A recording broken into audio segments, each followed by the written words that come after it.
Okay, welcome to another episode on my YouTube channel. And this is a very archaic way of recording and posting things on YouTube. You consider all the dopamine hits people generally get when they watch the average YouTube video. This is more old school, as old schoolers, YouTube can allow one to be. So, on this episode, we are going to be talking about why you sabotage your own routine. And the reason I bring this up is because in the previous episode, I discussed having a routine, the importance of routine, which leads to a mission. But before we even dream up a mission, it is important for us to understand why it is that any routine we have developed up to this point always seems to fall short, or rather why we as the individual cannot keep up with our own routine. So I'm going to start off by saying on January 1st of every year or December 31st, depending on the individual, we all come up with New Year's resolutions. Now, most people, I will even argue 90% of people who set up a New Year's resolution end up giving up on them within a few weeks. And why is that? Why is that? Why is it that we promise ourselves to go to the gym, to eat healthier, to try and work on a new business idea, to be more polite, more kind, more understanding, to even start going to church? Why is it that within a few weeks we throw it all in the trash? And I think if I'm to look at my own life, there is one reason. We make the perfect schedule. Within a few weeks, we give in to chaos. Chaos. And we all claim we don't like chaos. In fact, we do anything to avoid chaos. But the reality is, if I can look at my own life, and I will dare you to look at your own, chaos is a comfort zone. We are accustomed to chaos. So you might say, no, Oscar, no. I'm trying to avoid chaos. I'm trying to become better. I want peace. I want stability. But the truth is, if you were to look at your own life, you will see that all the things you claim not to want, you yourself keep perpetuating them. Now, of course, I'm not talking about illnesses, I'm not talking about like maybe losing loved ones. I'm not talking about these things. I'm talking about the things that the individual has control over. The most simple example used by the self-improvement space is physical fitness. Now, unless you have any underlying health condition, your physical fitness is in your power.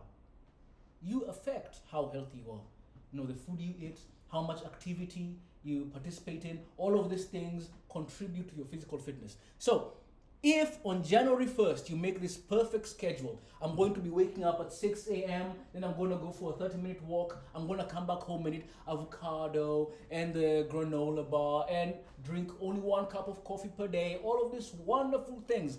And by January 23rd or 21st, it's all gone. And you don't even care. You revert back to your former self. And your former self, the guy who didn't do enough movement, the guy who wasn't thinking about his food, the guy who was waking up whenever he felt like it, you revert back to that because that place is extremely comfortable. Chaos is a comfort zone. Now, routine. When you develop a routine, not only are you creating something, you're creating something that in turn is going to demand from you. The routine does not exist in a vacuum. The routine expects your participation. The routine expects your participation. What happens is the routine will face you and say, hey, this is the agreement.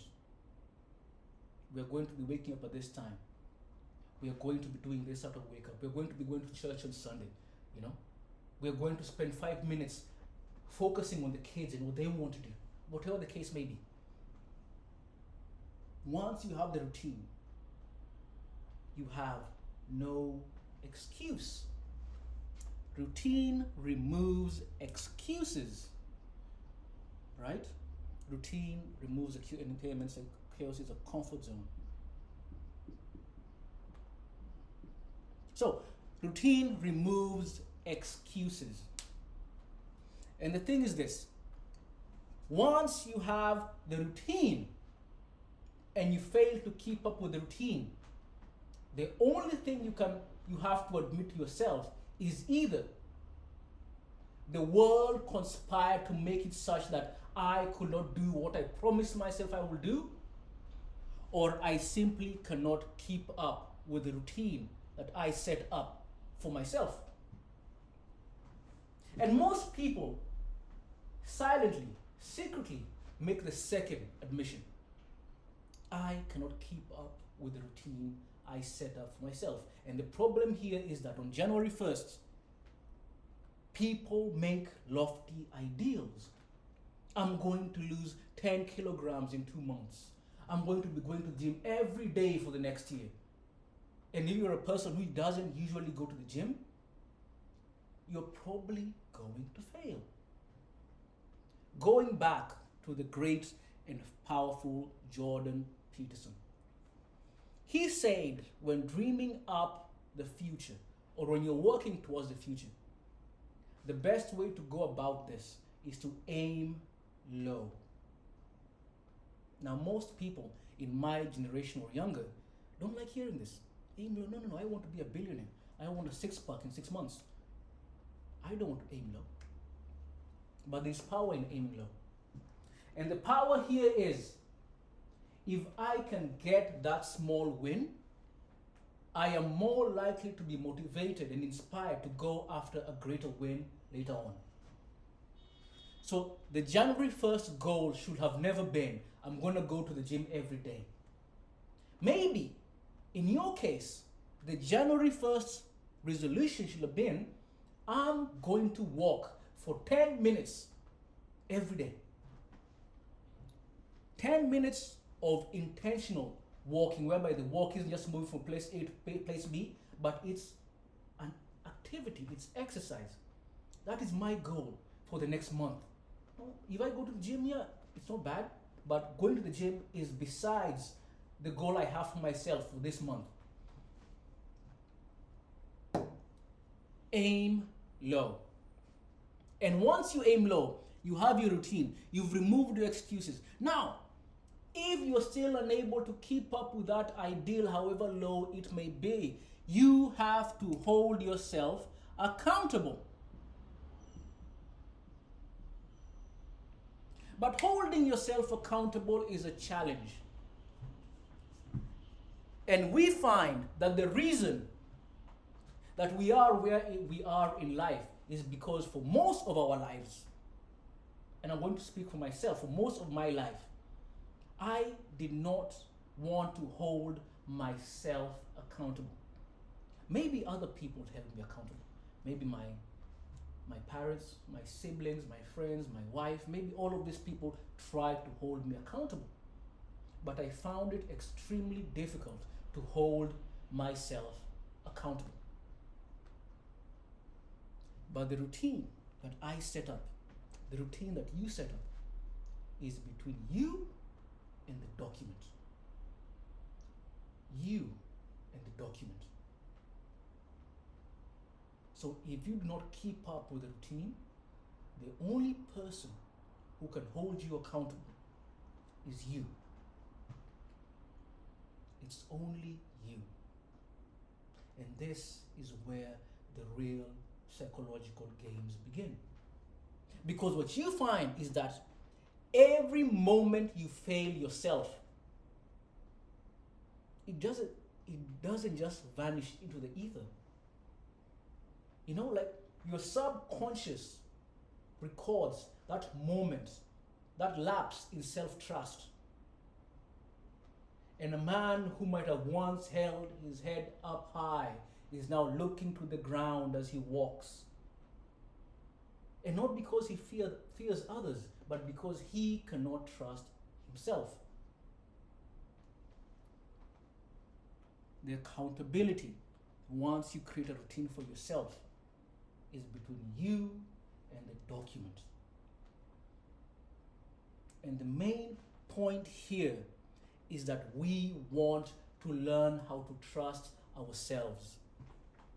We want to be able to look in the mirror and feel proud of ourselves. We not necessarily pride in a negative sense, but just to say, you know what, I appreciate what I am able to do thus far. I'm humbled by what I have been able to accomplish thus far. And if I can look at my own life and picture all the routines I have failed to keep up with, how much self-trust I have lost in the past, and to stand here before you today and say, you know what? I'm doing the best that I can to trust myself. And this is not to say that if I decide I'll be waking up at 6 a.m., that I will always wake up at 6 a.m. There are going to be days when I sleep in. Days maybe when I slept too late and couldn't wake up early enough the next morning. But the point is, can you do your best to keep up with the routine you have set for yourself? Now this is the shift. The shift isn't becoming a perfect man. The only perfect man is Christ.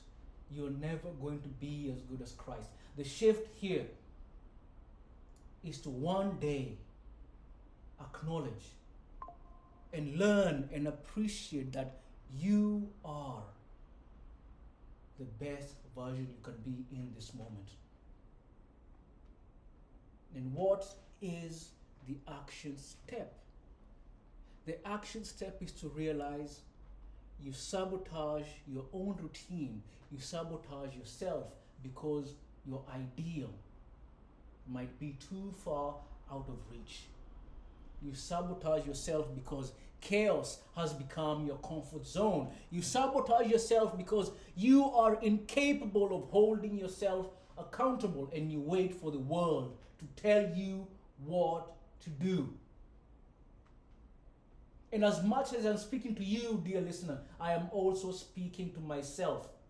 All of these things are a reflection of who I have been, and in some ways, who I still am. So I am not speaking to an audience. First and foremost, I am speaking to myself. And as I speak to myself, hopefully someone else gains something of value. Thank you so much for your time, and I hope this is more than just another YouTube video.